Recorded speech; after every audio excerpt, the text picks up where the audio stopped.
Hello friends, digital Jharkhand news में आपका स्वागत है। आज हम लोग बात करने वाले हैं झारखंड में जो चतुर्वर्गीय पदों पे बहाली निकाला गया है, उसमें फॉर्म कैसे डाला जा सकता है।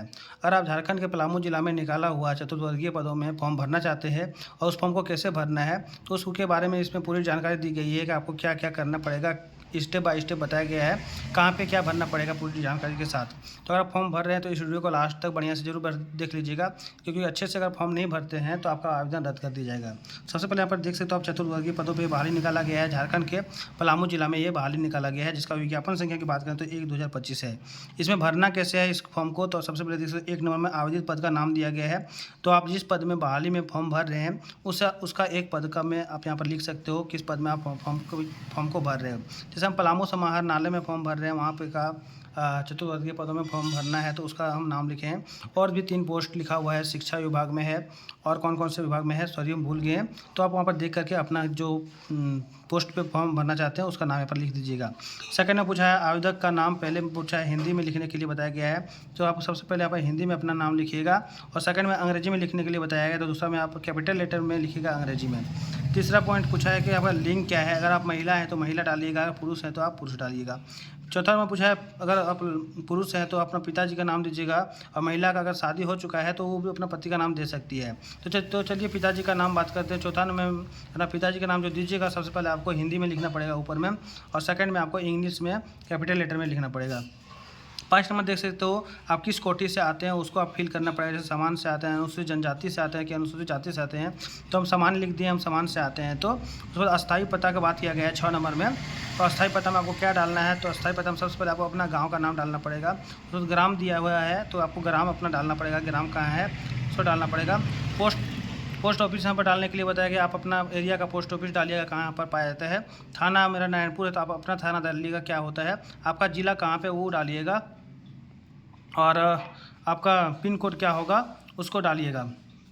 तो पत्राचार की पता देख सकते हो, पत्राचार मतलब होता है अगर इससे रिलेटेड कोई भी आपको एडमिट कार्ड वगैरह जारी करता है तो आपका किस पता में आपको भेजा जाएगा आपका आवेदन। तो यहाँ पर देख सकते हो पत्राचार यहाँ पर दिया गया है। सबसे पहले आपको जहाँ पे रहते हैं वहाँ पर आप पत्राचार वहाँ का एड्रेस डाल के अपना डॉक्यूमेंट्स वहाँ पे एडमिट कार्ड अगर जारी होता है इसका तो आपका वहाँ पे ऑटोमेटिक डाक के विभाग से चल जाएगा, और नहीं तो आपका जो स्थायी पता है वहीं का आप डिटेल्स दे दीजिएगा। आपका पत्राचार कुछ भी अगर आता है इस बहाली से लेकर के तो आपको उसी पता में अस्थायी पता में आपका पत्राचार जारी हो जाएगा। जन्म तिथि देख सकते हो, आपको जन्म तिथि देना है 8 नंबर में। पहला में आपको अपना ओरिजिनल जन्म तिथि अंक में देना पड़ेगा, और दूसरा में देख सकते हो उसके बाद ब्रैकेट में बताया गया अंक में पहले लिखना बोला है, फिर बाद में अक्षर में लिखना बोला है। तो अंक में देने के बाद आप अक्षर में यहाँ पर देख सकते हो 25 अप्रैल 2001 हमारा जन्म तिथि है, 25 अप्रैल 2001, तो अक्षर में भी लिख के देना पड़ेगा।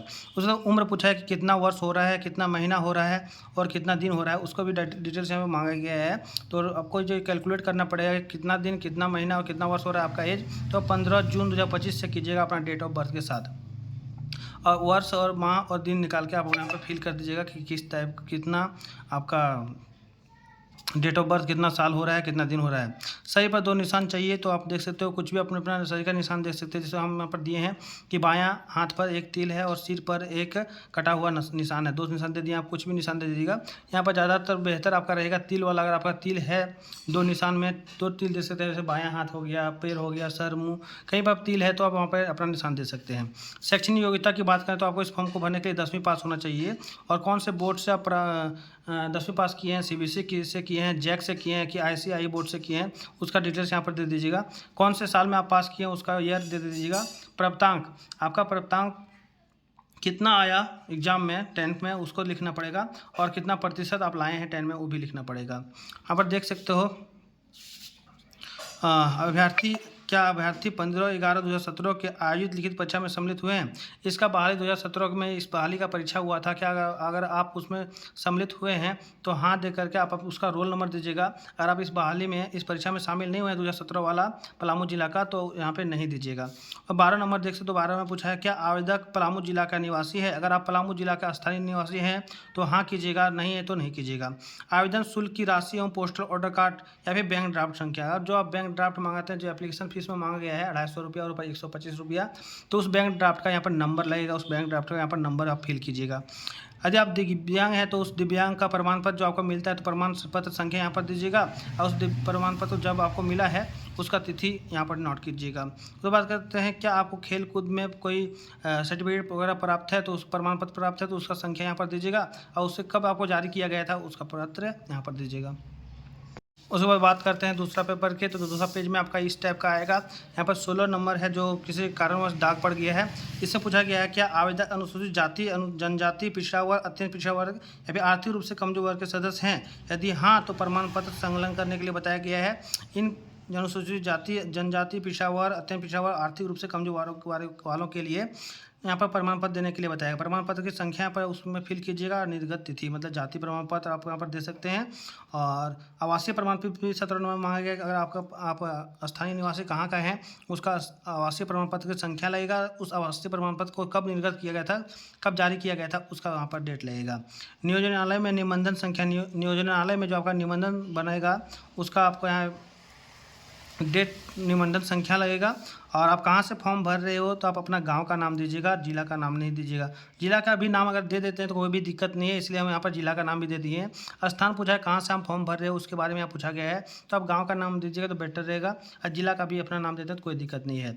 दिनांक यहाँ पर पूछा है कि आप किस डेट को आप फॉर्म भर रहे हैं, तो यहाँ पर देख सकते हो 15 जून 2025 को हम फॉर्म भर रहे हैं, तो अपना दिनांक दे दीजिएगा। यहाँ पर हस्ताक्षर पूछा है जी, अभ्यर्थी का हस्ताक्षर, जो अभ्यर्थी फॉर्म भर रहा है उसका यहाँ पर साइन लगेगा। इस फॉर्म को भरने के लिए आपको क्या क्या चाहिए तो आप यहाँ पर देख सकते हो। आपको यहाँ पर सबसे पहले 2 पासपोर्ट साइज फ़ोटो चाहिए हाल ही का, जो 100 अभी प्रमाणित फ़ोटो होना चाहिए। और दूसरा देख सकते हो यहाँ पर बोला है अगर आप 15/11/2017 में जो परीक्षा हुआ था चतुर्थवर्गीय का पलामू जिला में, अगर आप उसमें परीक्षा दिए हो तो उसका यहाँ पर प्रवेश पत्र संख्या देने के, प्रवेश पत्र का जेरॉक्स मांग गया है। यदि है तो यहाँ पर हाँ कर दीजिएगा अगर आपके पास ये परीक्षा दिए हो तो, आपके पास प्रवेश पत्र है तो। उसका तीसरा पॉइंट में मांगा गया मैट्रिक का अंक प्रमाण पत्र, मतलब प्रमाण पत्र मार्कशीट मांगा गया है उसका जेरॉक्स। चौथा में पूछा है स्थानीय निवासी प्रमाण पत्र, जाति प्रमाण पत्र मांगा गया है। पाँचवा में पूछा है नियोजन कार्यालय से निबंधन प्रमाण पत्र के प्रति मतलब जेरॉक्स मांगा गया है। उसके बाद विषय योग्यता से संबंधित प्रमाण पत्र, खेल कूद में आपका किसी प्रकार का प्रमाण पत्र मिला है तो वो आप यहाँ पर दे सकते हैं। दिव्यांग है तो दिव्यांग का प्रमाण पत्र दे सकते हैं। और स्वतः लिफाफा मतलब आपको एक लिफाफा के ऊपर अपना पूरा पता लिखना पड़ेगा और 26 रुपये का डाक टिकट उसमें होना चाहिए, वो आपको यहाँ पर लगेगा। और 8वां नंबर में आपको शपथ पत्र मिलेगा जो आपका यहाँ पर साथ में इस फॉर्म के साथ आपको मिलेगा। तो यहाँ पर देख सकते हो घोषणा पत्र में फिर आपको साइन यहाँ मांगा गया है। यहाँ पर देख सकते हो उसके बाद आपका शपथ पत्र आप यहाँ देख सकते हो आपका शपथ पत्र ये रहा। इस शपथ पत्र को आपको भरना पड़ेगा। जैसे मैं आकाश कुमार, पिता का नाम इतना है, आपको अपना पता भरना पड़ेगा, ग्राम, थाना, पोस्ट, जिला, सर, पिन कोड वगैरह सब भर लेना है। तो बाद फिर से स्थान मांगा गया, स्थान भर दीजिए कहाँ से आप फॉर्म भर रहे हो। दिनांक मांगा गया, दिनांक आप दे दीजिए किस तारीख को आप फॉर्म भर रहे हो। आवेदक का हस्ताक्षर, ये आपका शपथ पत्र प्रमाण पत्र हो गया। ये डालने के बाद आप देख सकते हो एक पेपर आपका इस टाइप का आएगा जो यहाँ पर लिखा रहेगा कार्यालय उपयोग के लिए। इस पेपर में आपको कुछ भी कहीं भी नहीं भरना पड़ेगा, इसको खाली छोड़ दीजिएगा। ये सिर्फ कार्यालय के लिए है, कार्यालय में वो भरा जाएगा पूरा डिटेल्स आपका। और गलती से मैंने यहाँ पर भर दिया था नाम, तो प्रवेश पत्र में भी आपको कुछ नहीं भरना है क्योंकि इसमें हम सोचे प्रवेश पत्र में अभ्यर्थी अपने द्वारा भर सकता है, क्योंकि यहाँ पर कार्यालय द्वारा उपयोग के लिए नहीं लिखा गया था। तो लेकिन बाद में पता चला कि यहाँ क्रमांक भरना है और पता भरना है, साइकिल चलाने की तिथि, स्वास्थ्य जाँच की तिथि, सारा कुछ यहाँ पर इसमें मांगा गया है। तो ये भी कार्यालय द्वारा ही भरा जाएगा। इस फॉर्म में आपको कुछ नहीं भरना है। और वीडियो अच्छी लगे तो वीडियो को लाइक कर दीजिए, चैनल में नए हो तो चैनल को सब्सक्राइब कर दीजिएगा। थैंक यू, धन्यवाद। मिलते हैं फिर नया किसी जॉब के साथ, तब तक के लिए धन्यवाद।